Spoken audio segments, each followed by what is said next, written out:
Glenfiddich's Richest 25 campaign aims to challenge the historically unitary and largely misinterpreted vision of wealth and what it means to live a life of riches that is commonly displayed in culture. Richest 25 breaks from the single malt Scotch whiskey norm and helps redefine what it means to be rich. The launch of the Glenfiddich Richest 25 is a curation of 25 individuals that challenge traditional notions of wealth and express an alternate idea of what it means to live a life of riches. For me, it's about fulfilling work and flexibility in my time and nobody breathing down my neck except for you, Jen. And when there's too much breathing, I reach for my Glenfiddich 23. I want it to be old enough to have its own scotch if it wants to. Skillfully crafted, enjoy responsibly. Glenfiddich 2021, imported by William Grant & Sons, Inc., New York, New York. The level of connection you feel in your home dramatically influences your experiences there. Get the tools to control that connection in your communities with the first multifamily platform that unifies management and resident experiences to create smart apartments. Talk to a RealPage consultant today to see how your properties can meet the future of multifamily with the Smart Building Suite.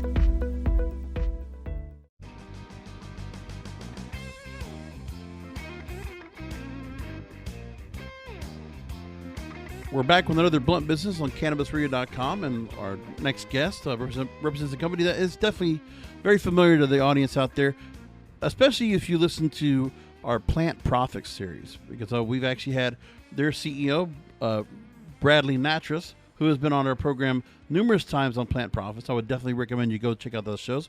But with us today is the Executive Vice President of Professional Services of a fully integrated architecture, engineering, and cultivation systems integration company serving the commercial cannabis and food-focused controlled environment agriculture sector.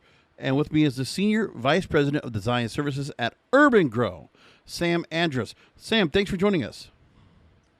Thank you very much. Glad to be here. I really appreciate the opportunity to talk with you and the audience. So we're going to go very much in depth into the concept of fully integrated architecture. So really just taking the greenhouse idea and the cultivation system and really showing the complexities of it, just break it wide open and really deep dive inside what's all going on. So now, to date, you've been involved in the design of over 100 cultivation projects and 50 dispensary facilities in 21 states and 3 countries, totaling over 8 million square feet. Just to give a little bit of your resume. Now, let's go ahead and talk about how you were brought into the mix. Now, Urban-gro recently closed on acquiring, which has been going on for the start of the year, it's now been closed, that they acquired MJ12 Design Studio and the parent company 2WR Plus Partners, of which you serve as senior principal and partner. Now you serve on their executive leadership team, heading Urban-gro's architecture, engineering, and design offering. So talk to me about this entry with your companies, these companies coming into Urban-gro, into this fast-growing publicly traded cannabis company. Sure. Yeah. So kind of going back in time, 2001, we opened 2WR in Georgia. 2012, we opened 2WR in Colorado. 2013, we have the opportunity to do our first cannabis project. And, at the time, we're doing a lot of government work, higher education, K through 12, military work. And we made this strategic decision that we really wanted to pursue the cannabis market, but we didn't want to blend that cannabis in with other sectors we were working in. So we launched the MJ12 Design Studio brand. And we, like you said, kind of an intro, we've actually, now we're up to about 130 facility designs, 21 states.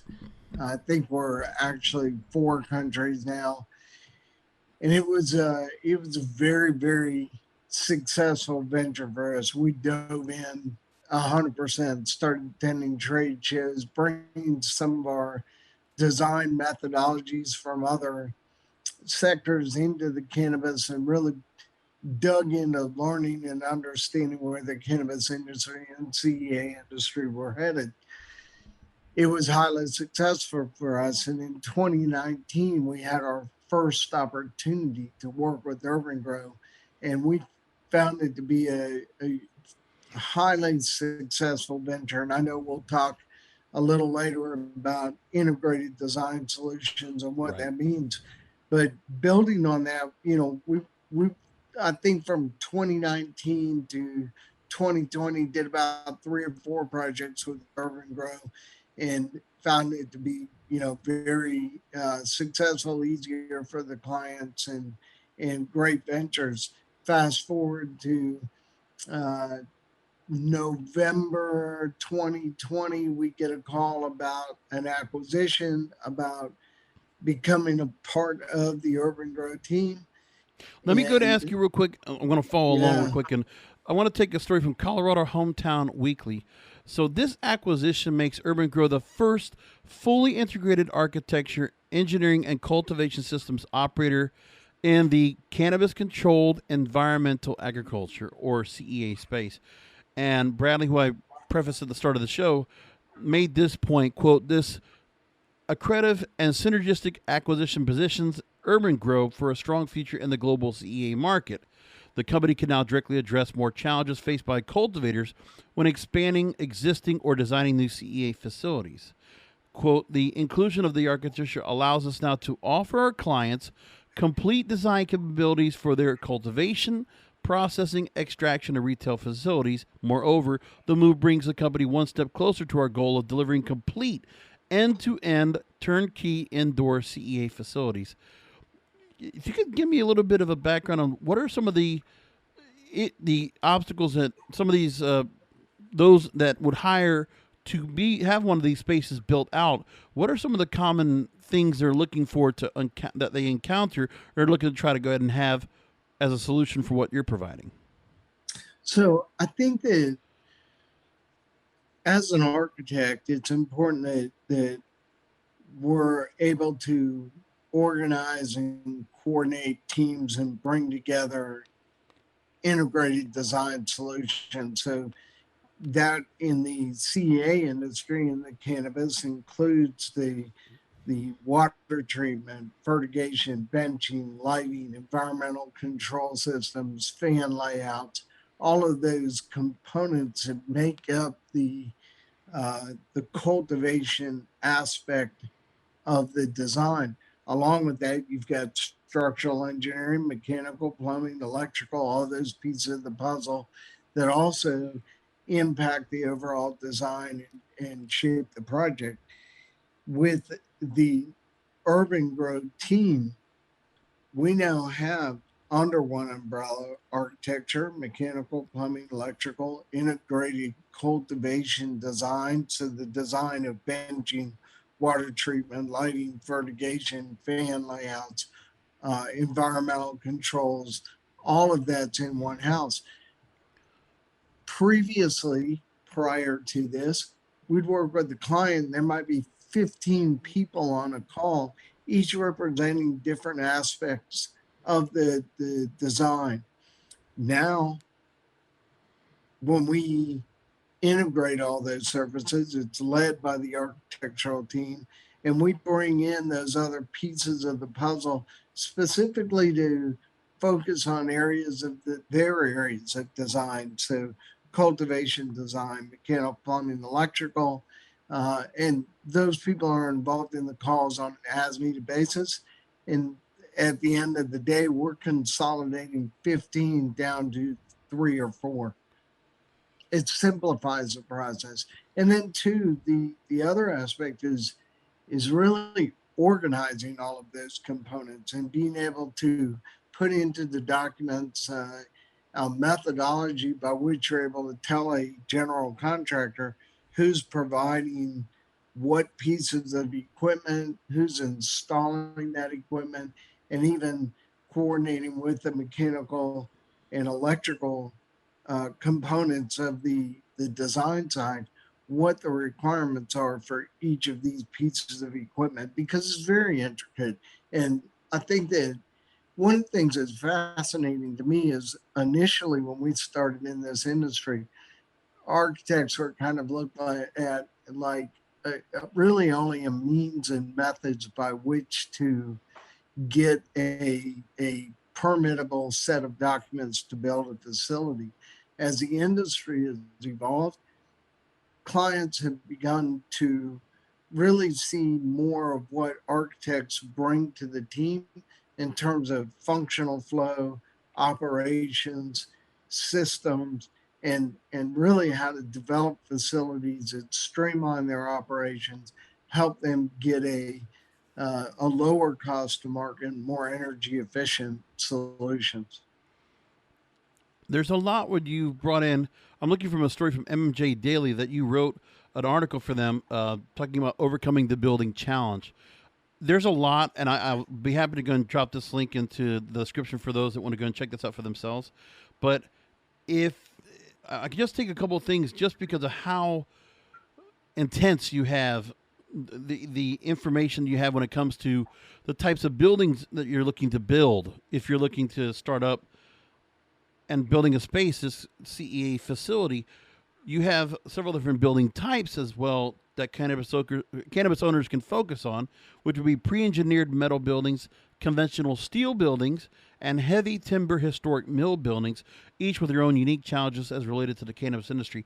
If you could briefly kind of just go by what each of them would be, and really what do people really, if there's any particular model that's more common than others that has been asked of. Yeah, I think great question.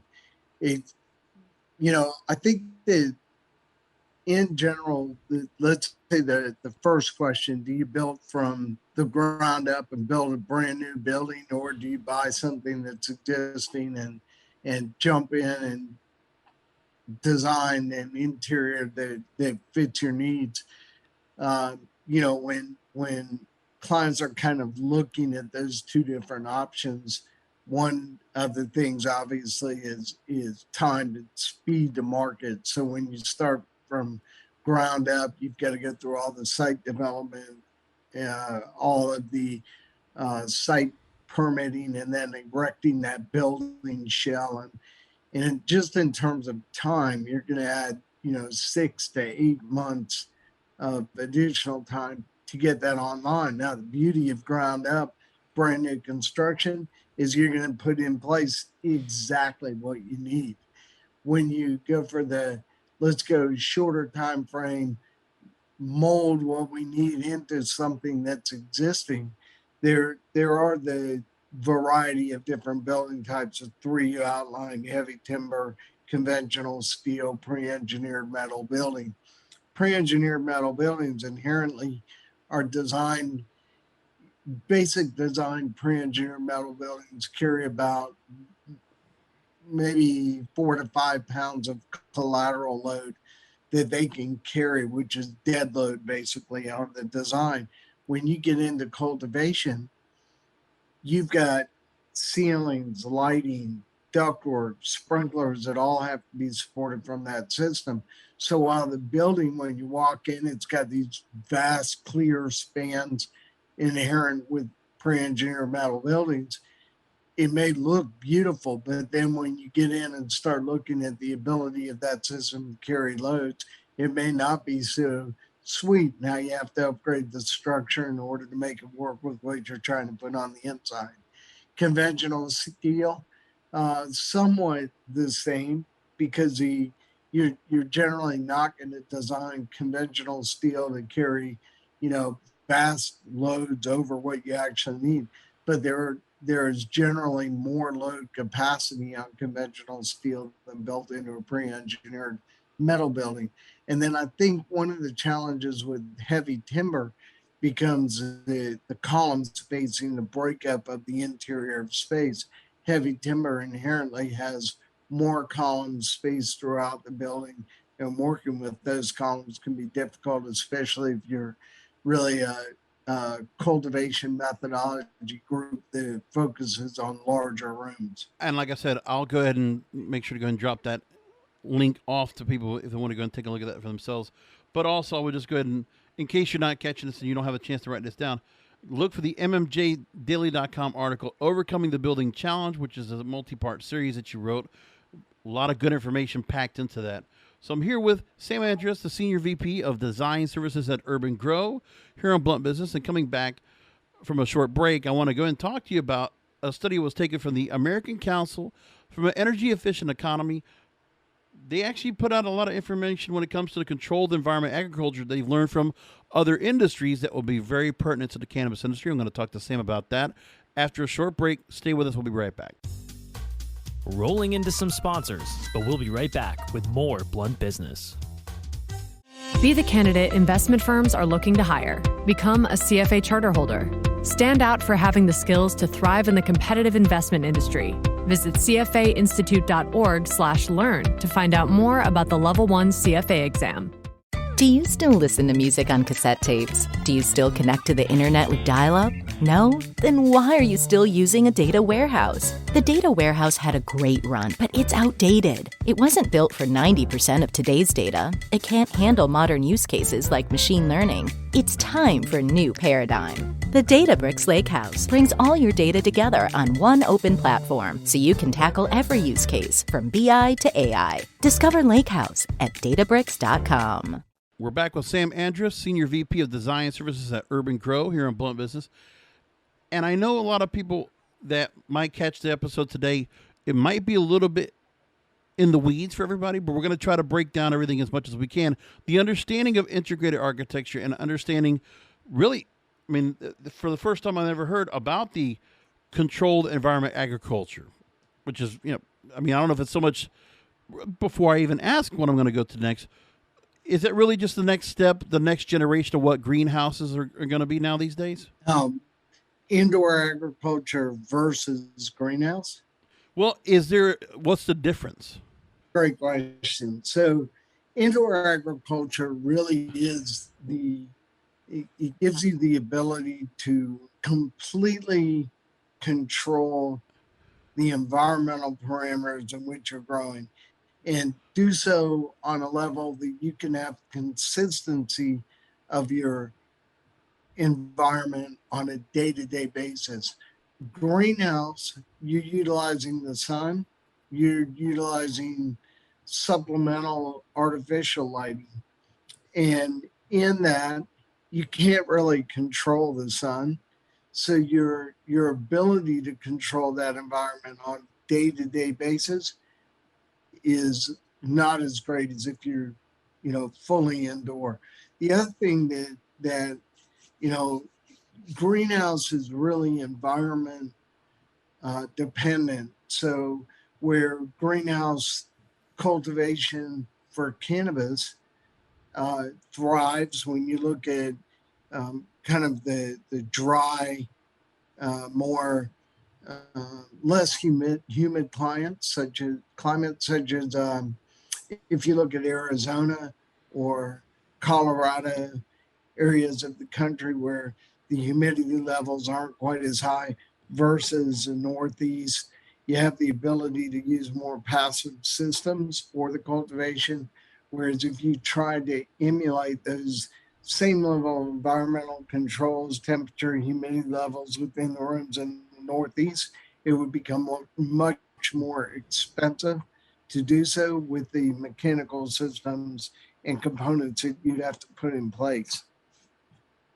So in part, this controlled environment agriculture, it helps better to control the climate within, and also doesn't give any of the damaging harm that to the environment, giving back to the environment in terms of greenhouse gases or any kind of pollution that could be coming as a result. That's what you're eliminating with this type of infrastructure, plus being able to grow anywhere year-round, wherever you are. That's correct, 100%. Let's go into why this is such a benefit. I want to just take again from the American Council from an Energy Efficient Economy. This study, pretty extensive. I'm going to read a little bit of the passage as they bring into the study. A variety of horticultural products are grown indoors, either in greenhouses or increasingly in fully enclosed buildings. Indoor agriculture or controlled environmental agriculture, keep an eye on that term because you're going to hear that a lot, is an energy-intensive endeavor. Cultivators must create the optimal growing conditions for a commercial crop using artificial lighting, heating, cooling, and dehumidification to mimic the ideal outdoor environment favored by each plant. As production ramps up, we are seeing increased interest in limiting the energy used to grow crops indoors. Growers, facility designers, equipment manufacturers, and efficiency program administrators are exploring opportunities to save energy and water and improve the sustainability in the industry. Now, what I want to get from that is they talk about increasing interest in limiting the energy used. So with the facilities that you're building, how are you able to do that? What are some of the things that are being done in order to limit the amount of energy being used to make it so it's a much more natural grow, and also just the resources needed to go in and make this work? Great question. Within the industry, there's a lot of changes that have happened over, just the last, say 7 to 8 years. 8 years ago, when we got into this industry, everything was basically high pressure sodium lighting, HPS lighting, 1,000-watt bulbs, dual end fixtures, heat intensive, great for cannabis cultivation, puts a lot of heat on the leaf of the plant, on the flower, and really helps with the grow process. The problem being that when you're cultivating, you're trying to work within a what they call vapor pressure deficit, the VPD, which is what you're doing is trying to get your temperature and your humidity levels in a zone that is optimal for transpiration of the plant, thereby the health of the plant, the growth of the plant. And so working in that VPD zone, when you've got that intense lighting, you're cooling, and generally you're cooling with the lights on somewhere in the 78-degree range. Lately, what we've seen, and really starting probably 5 years ago, has been a transition to more LED lighting. LED lighting allows you to bring the room temperature up because the light's not so hot. So now instead of 78, you're more in the 82-degree range.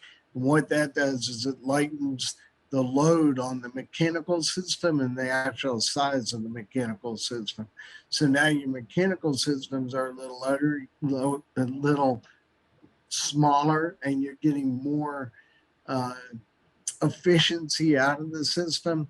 You've got a lower cost to purchase the equipment and a lower operational cost of that equipment. So LED lighting is one. And then there's different types of mechanical systems that we can look at. So DX is one. So DX is direct expansion. It's basically like generally the air conditioning system in your house, a split system with a compressor on the outside and an air handler on the inside. When you put those together, you have a package unit, and those are the units that a lot of times you see rooftop package units and DX, direct expansion systems. The industry then began to look at purpose-built DX, and one of the first with that was Desert Air, who had been in the pool industry. Desert Air then took their dehumidification systems, packaged it into a DX system, and created one of the first purpose-built DX systems for the cannabis industry.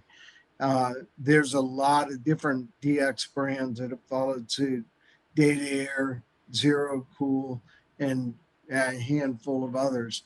And then another option is the more like chilled water systems, so air-cooled chillers, gas-fired chillers.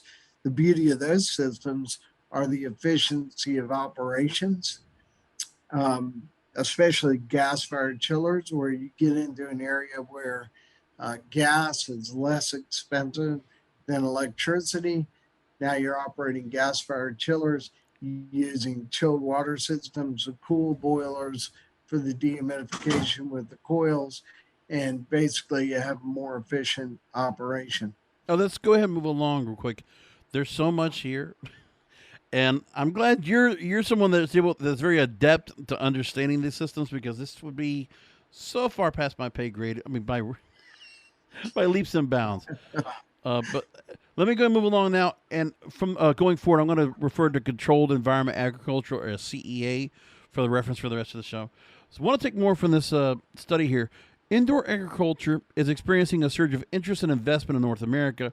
The 2017 market value for the industry was estimated at $47 billion, with a compound annual growth rate of 3.4% estimated for the 2018 to 2023 period.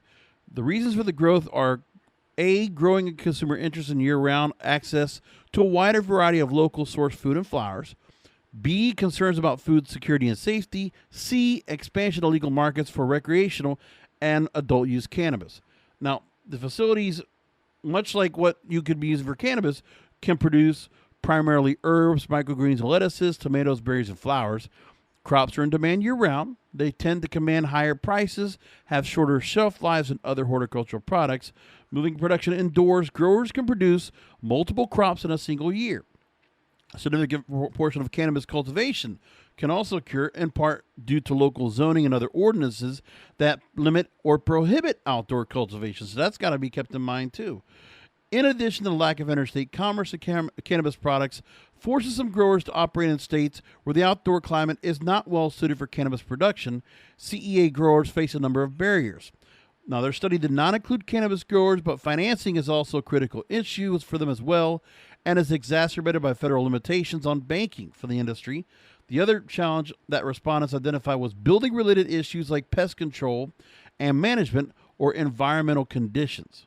So really, the industry is still, their hands are tied in some cases, which is why going the CEA route is going to be the best and most optimal route. I would agree. I think that, again, when you talk about regionally, I think that's one of the focal points within that part of the article that, especially cannabis, everything is by state, can't cross state lines. So if you're in Massachusetts or Maine, you're up in the Northeast, you're really limited on what you can do with the greenhouse. And not to say that you can't do greenhouse cultivation for cannabis, but that has to be really a business decision of what you're trying to grow and what kind of crops and the number of crops that you're going to be able to harvest. When you get into, Southern California, that model is going to be completely different. And the beauty of CEA is that CEA being indoor, totally indoor, what you grow, how you grow it, the number of harvests, you're maximizing your flexibility in how you approach the market. Your options are wide open. Let's go back to commercial. When we come back, I'm going to talk more with Sam Andras, Senior VP of Design Services at Urban-gro. And I want to talk to you about your presentation that you had coming out of the MJ Biz Conference, which, of course, we did a lot of coverage here on Cannabis Radio. Take a look for it at our Grassroots Marketing channel. I did a lot of those interviews, and you can check out that for yourselves. I want to go and ask about some of the things that were brought up there after a short break. Be right back. Rolling into some sponsors, but we'll be right back with more Blunt Business. And we're back with Sam Andras, Senior VP of Design Services at Urban-gro here on Blunt Business. This was just a little bit off subject, Sam, but I want to ask this question as we come back in. For those that are looking to go into integrated agriculture, is there anything that you ever do in terms of working on the vertical farming model, where everybody's just stacking not just 2 floors of plants, but they're doing more than that? Multi-tier cultivation it really comes down to a operational decision, a commitment to going multi-tier. It means a different workflow. It means a different approach to, how your team is coming in and working on a daily basis. It is a great way to optimize limited square footage of floor space by going vertical and taking advantage of a higher ceiling. So, I think that in general, when you look at kind of obviously the leafy greens, the food industry has done vertical farming for years. Cannabis really in the last 5 years has really started to look, especially with the advancements in LED lighting has been able to start to take advantage of that vertical farming. But have there been anyone in terms of the designs you've done of over 150 that have asked for something that was some kind of aspect of vertical farming? Absolutely. I would say, back in 2015, probably, or anything that we did that was multi-tier was really limited to veg. Today, I would say, on average, probably 50 to 60% of what we do is multi-tiered cultivation. Oh, fantastic. Let's go and talk about now. You spoke, or your team had spoken at the MJBiz conference about why cannabis cultivators in general need integrated architecture, design, and engineering services, and making the point that bringing architecture, engineering, and cultivation systems expertise together just makes good design and financial sense for cannabis cultivators, much as the ancillary business with focused expertise benefits other sectors of the cannabis industry. So for those that come in with the argument, when you have people that approach you about why they should take on integrated architecture, is there anything really basic and simple that you could say that is the overlying factor as to why it's a sound option, a sound investment? I mean, the short answer to that is that controlled environmental agriculture is intricate. There's a lot of pieces and components that go into it. And specifically, if I talk about cannabis, there's a lot of different ways to cultivate. The one saying you'll hear over and over again in this industry is take 10 growers, put them in a room and ask them the best way to grow, and you're going to get 15 to 17 different answers. And that's a reality. So the goal in integrated cultivation design is to help basically take the cultivation methodology that's being proposed by an organization and by their grower, make sure that it's maximized to be the best and most efficient methodology or implementation of that methodology that you can make happen. At the same time, exploring how to maintain flexibility in the design so that when an owner down the road decides maybe to change their plant spacing or make modifications to that methodology, they have the flexibility to do so. And doing that with a integrated team of cultivation expertise on the fertigation, benching, lighting, fan layout, environmental control side, the expertise of the mechanical and electrical and plumbing team, along with the architectural, to be able to explore those things collaboratively in an integrated design process, it is unsurpassed. It brings to a client the opportunity to really explore endless possibilities with the focus on experience in how you get to the end result. Let's go a little bit more, and this is where I'm going to go and direct people to the website, Urban-gro.com. Let's go and talk about now where we're looking at. If you go on the website, you go right and find information on controlled environmental agriculture. And I want to just say something that your team has put out in terms of this. Quote, the complexity of cultivation systems within a cannabis cultivation facility cannot be underestimated. The use of integrated system services when building or adapting facilities not only impacts the plant health, but also the economic competitiveness of the business. Engaging cultivation systems expertise saves time and money during project design and construction, as well as developing buildings and systems that truly create profit-making opportunities once production begins. Using an integrated approach, cultivators will no longer be managing professionals from multiple disciplines who must consult back and forth with each other during the development process. So, call to action, Sam. What should companies do to work with a company like Urban-gro to adopt an engaging cultivation system? integrated design solutions. I mean, it's pretty simple. I think that our focus as Urban-gro is understanding a business model, a cultivation methodology, and then bringing the expertise of our team together to help them realize that vision. Maximize profitability while reducing operational costs.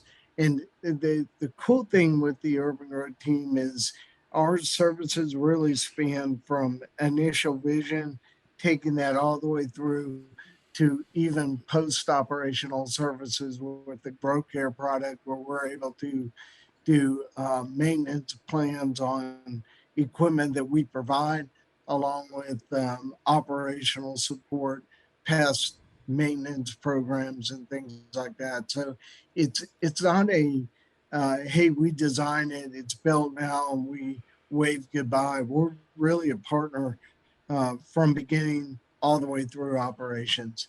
It's a solution that this industry is needed. And on the website, you can see where it's talking about architecture, engineering, systems integration, and operational support. So even after the build, always there to help and support. So the website again, urban-gro.com. And also for those of you that, I'm a little bit of a stock follower, and I do a little trading on my own. They are listed on the NASDAQ, stock ticker UGRO. Keep an eye on them, especially when we get towards legalization. That's where you want to keep an eye on all cannabis stocks, because they're all going to do pretty well going up down the line. So, Sam, I really appreciate you taking time out to talk to us. I know, cliche, we really scratched the surface of what we really wanted to talk about when it comes to integrated architecture and controlled environmental agriculture. I really do appreciate you taking time to go and talk to us and just giving us just an idea. And I hope that this will kind of entice people to go ahead and reach out to you and learn more about the whole system and getting themselves involved in that and making the investment. I appreciate the time. I appreciate the opportunity to be on the show. It's a great show. I listen to it all the time, and really excited to have had the opportunity to be here with you today. Thank you. I'm really glad you do, and I appreciate the compliment. Anyway, folks, and I hope you listeners also enjoy listening to this program. Of course, we bring it out to you every week. I actually just took a count of how many episodes I've done since I took the show and started hosting. It's been 222 episodes, counting today, in 3 years. That's pretty. I'm surprised it's been so many for so much. And that's awesome. Yeah, just looking at that myself, I was like, wow, that took time, flew by fast, and that's a lot of episodes. So go back and binge. There's a whole lot to listen to. Oh, please go and do that. And folks, again, remember to go and subscribe wherever you find the podcasts, Apple, Amazon, Google, or Spotify. And we'll talk to you next time.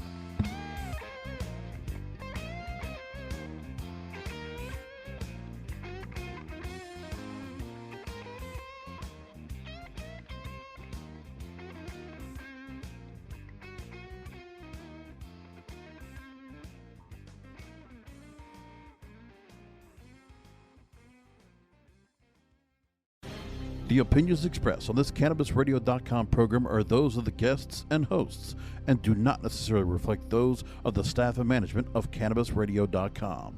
Any rebroadcast, republication, or retransmission of this program without proper consent is prohibited. Today's customers expect fast, personalized support. Intercom has the tools you need to deliver just that, efficiently, at any scale. Supercharge your team's productivity and make your customers super happy with Intercom. Learn more at intercom.com/support. More than 1 in 3 people will face cancer in their lifetime. Unfortunately, fear can stop you from getting your cancer screening, but it won't stop cancer. Early detection can save your life. Don't wait for symptoms to appear to act. Cancer screening is safe, effective, and accessible for everyone, including free or low-cost screening programs. Go to cancerscreeninfo.com right now for free screening resources and recommendations from the American Cancer Society. Don't wait. Early detection can save your life. Go to cancerscreeninfo.com today. cancerscreeninfo.com.